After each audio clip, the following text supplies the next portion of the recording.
Hi, everyone. It's Natalie. I'm a big believer that it takes a village to change the world. And the story that I have for you tonight is a perfect example of that. Sometimes we take for granted things as simple as clean water. And with the war happening in Ukraine, people there are in desperate need of clean water. I want to introduce you to John DeYoung, who is the founder of Water for All and Vivo Blue, and also Sarah Davison Tracy, who is the founder of Seeds for Exchange. Let me bring them in here to the room. Hi, guys. Good to see you. Thanks so much for taking the time tonight to talk to me. Thank you. Thank you, Natalie.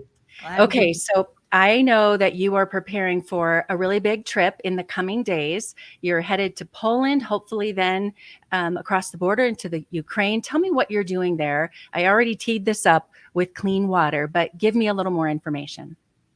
Yeah, so Natalie, we're bringing over water filtration systems, these portable water filtration systems that my company developed, designed, and produced. And we also created a specific backpack bag that kind of goes to it sits on the back like a double strap here, so the Ukrainians and the military guys can put water, and then they can be on the go. And so we designed a specific bag for this particular time. And so we're going there Monday, May 2nd, Sarah and I, and two others, Terry Adams and Ricky Waitman. And we're going to be going there to deploy filters and meet our partners on the ground so that we can deliver and learn how to best deliver these filters to the people who need them the most. Okay, I'm going to bring up a couple of photos here. So let's talk about the need there. I think a lot of people think it's war. There are a lot of people who are suffering. We know people who've lost their lives. I mean, there are some very desperate things happening there right now. But what is the need? Do they truly not? I see people here with buckets. They don't have clean water. And then tell me the repercussions of that. Yeah, so what we know is that the human body can only live about 3 minutes without air, 3 days without water, 20 something days without food. We forget what is actually happening in wartime. And so right now what's happening is during the battle, a lot of the utilities and the water facilities have been targeted. So it starves and really puts the military and the people at risk.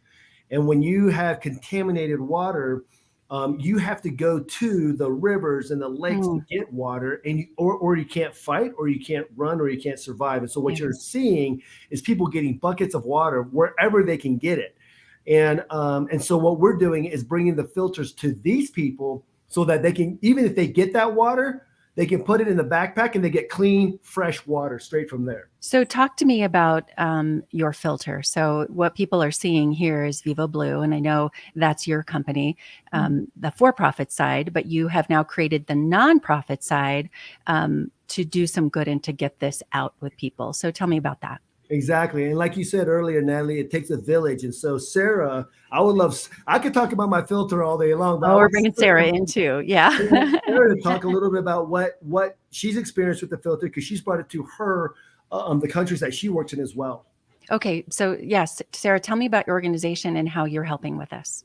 Yeah. So really, this is birthed out of friendship. And I think I think in the world, there are so many problems that seem so overwhelming. Yeah. And can feel like, what the heck can I do? I'm a mom, got 2 teenage kids. I have this organization that's really committed to make a difference locally and globally, and to do that together. So one of the ways that we did this just last month in Nepal, I just published a book on human trafficking. And while we were there launching this book, we brought 25 of the Vivo Blue Water for All filters for the first time ever to be shared with villages in Nepal that until today had never had access to clean water.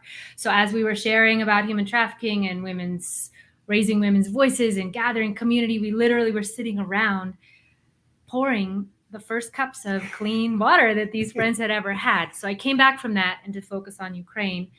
Just a couple weeks after I got back, John and I are just good friends, and he was sharing about some of these doors that had opened and these requests that he was getting for clean water in Ukraine. And I said, I would love to support fundraising and spreading the word, and now going with he and his team. So I just want to plant that seed for everyone listening. You just never know what's going to happen out of friendship, and just saying, how can I help and support someone that's already doing something amazing? So that's I know John, and Sarah, I'm really glad to meet you. And I know his heart for helping people is enormous. How many people are you taking? When are you leaving? And how long will you be there? All right, so we have 2 going this Friday, which is tomorrow. And that's Matt and Morgan, and they're sort of what we call our advanced team. And they're going to go there to make sure that our partners on the ground logistically are working out how we bring the filters into the warehouse. And from there, how do we get them across the border to the people who really need them? And then 4 of us are leaving on Monday, me, Sarah, Terry, and Ricky. And we're going to go there Monday, and we're going to go there and we're going to be there for, I think, 6 days, 5.5 days on ground. And then we come back. We do plan on going back, hopefully in a couple months, to see how the filters are working, but we're going there to deploy them, figure out the best practices and the logistics. We forget it takes a lot of people to get that filter all the way to that family who's running for their lives, and or the soldier who's fighting for their lives. You know, so you're helping the military there as well. You're providing filters for them. We're working with some underground people, which can't say, but we're working with some people there, and we're also working with large NGOs like Convoy of Hope, Operation Blessing, and the Ukrainian organization called Help People, and more along the way. We even got a letter today on the way here, Sarah, to your house. I got a letter from a very particular city in Ukraine, which I can't pronounce, certifying we need these filters. And then what we've done is we reach out to about 20 little villages, and they're writing certified letters for us, so we know how many filters each village needs. And so they're starting to come in right now. And so, you know, we have a really big goal. We have an audacious goal, but we know that there's right now, UNICEF sent a report last week, 6 million Ukrainians don't have access to clean water, and it's only going to grow from there. So we're gonna do as much as we can, pray as much as we can, deliver as many filters as we can, but partner with other organizations as well to make sure that every dollar is being used to get these filters there. How much do the filters cost if someone wants to give or find you, which we're going to talk about in just a minute? How much does each one cost? Because I know what a big impact it has. Yeah, so the filter package that we have is more than just a filter. So it comes with the filter, the full filter system, the backpack that I talked about, and it also comes with the opportunity of free prenatal vitamins. And so it's $65. And here's what's cool about that. $65 buys one full package. And if the woman needs prenatal vitamins, right? It pays for the shipping, the handling, the deployment, the gas, whatever it takes to get that filter there, that $65 will cover that. And our filter lasts for years. So it's going not just a 1 day, 1 week thing. They have this. They've had it for years. And it allows them to sort of have fresh water as they're building infrastructure after the war. That's very important as well. Absolutely. Well, Natalie, the other thing I wanted to chime in on is that these filter systems, don't you say they serve 15 people? Yeah, they can serve each one system. So what's beautiful about this is most of these people are not by themselves. They're family groups, neighbors that left together. And so it's truly something that is, once we get one filter to one family, it's providing probably for 2 or more. It's enabling them to be able to share clean water with people around them. So I know your goal was to get to Ukraine. The need, I'm sure, is on the border as well. But do you think that you will stay in Poland, or do you think you'll be crossing the border? And are you worried about being there right now? So we have daily updates on what is going on with the war with the people we have on ground. Some of them are paramilitary, so they're actually giving us reports along the way. We believe it's safe for us to cross the border to a particular town, which I can't tell you, and we're going to be meeting with a particular mayor, which I can't tell you as well. But we're going to probably base in a safe section of Ukraine, where we can base from there, and then the NGOs and the people who need the filters can come to us, and we can sign off filters and bags and then sort of send things out from there. And so, you know, we're going to create best practices, logistics, and systems and processes, so it's as quickly as possible and as effective and efficient as possible, so that when someone donates $65, they're assured it's going to get to a family or a Right. military person. Yeah.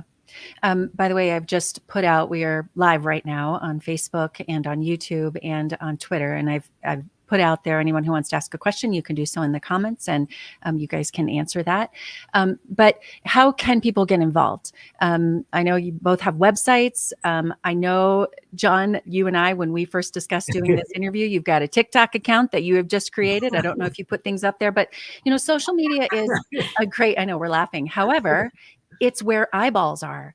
Yeah. And if people are hearing that information, and we know that they're on these channels, like where we are right now, then that's where we want to get the information out. So me as a media professional, I'm like, go on all the channels that you can to get that information out. So where can people follow you and watch your progress? I know you're going to be doing some things while you're there. Absolutely. Sarah, why don't you talk about Seeds first? Yeah, so that is one of John and my shared passions. I'm sure yours too, Natalie, is the power of sharing stories.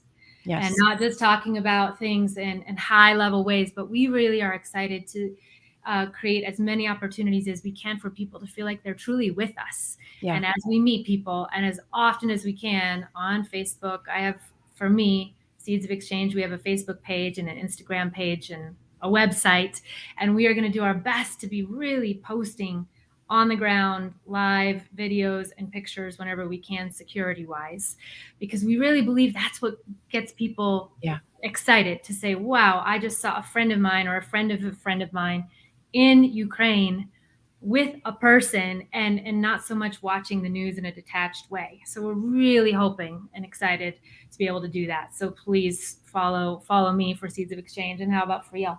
I think that the best way is, there's multiple. The website is waterall.org.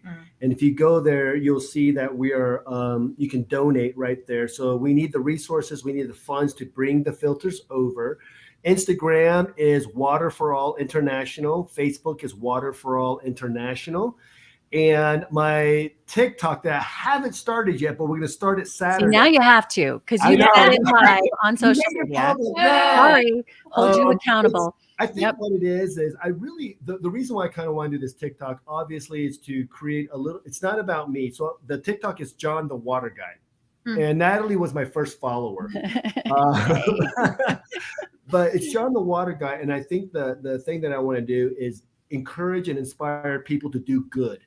I think TikTok is it can be a really great tool. Social media can be a really great tool to inspire people to bring light into the darkness and to do good. And so I think that if we are doing this and I'm telling stories along the way, then hopefully it'll inspire others to do good. And it's not just about my company or just Sarah's or whatever. It's really, can we come together as a community, as a people group, to say, yeah, let's go do good for the people who need it.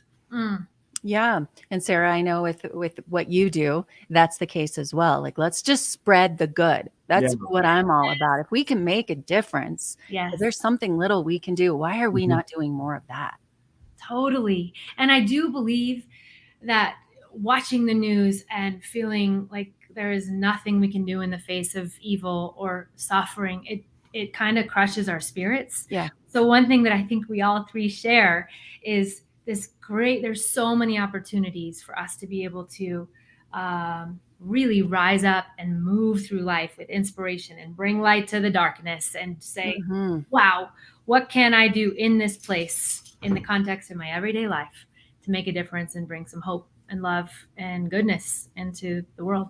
I hear you. Hallelujah. Well, best of luck. We'll be praying for you. I know folks who are watching, let's see if we have anybody with questions yet. Usually they'll watch it later and have questions. You guys are going to have to check back to the stream to answer those questions. Okay. Totally. Anyone who has questions, please ask them here in the comments, and then we'll check back and we'll be watching. And I really am hoping for some updates. And I know you're going to an area that a lot of people would be scared to go to. So thank you for taking that risk and making a difference and being the light. Thank you, Natalie. Thank you for this time and so opportunity. good to see you both. Yeah. And have a great night. And hopefully we'll talk again soon. I want updates. Okay. All right. Thanks. Okay. Bye. Bye-bye. Bye, everybody. Thank you for joining.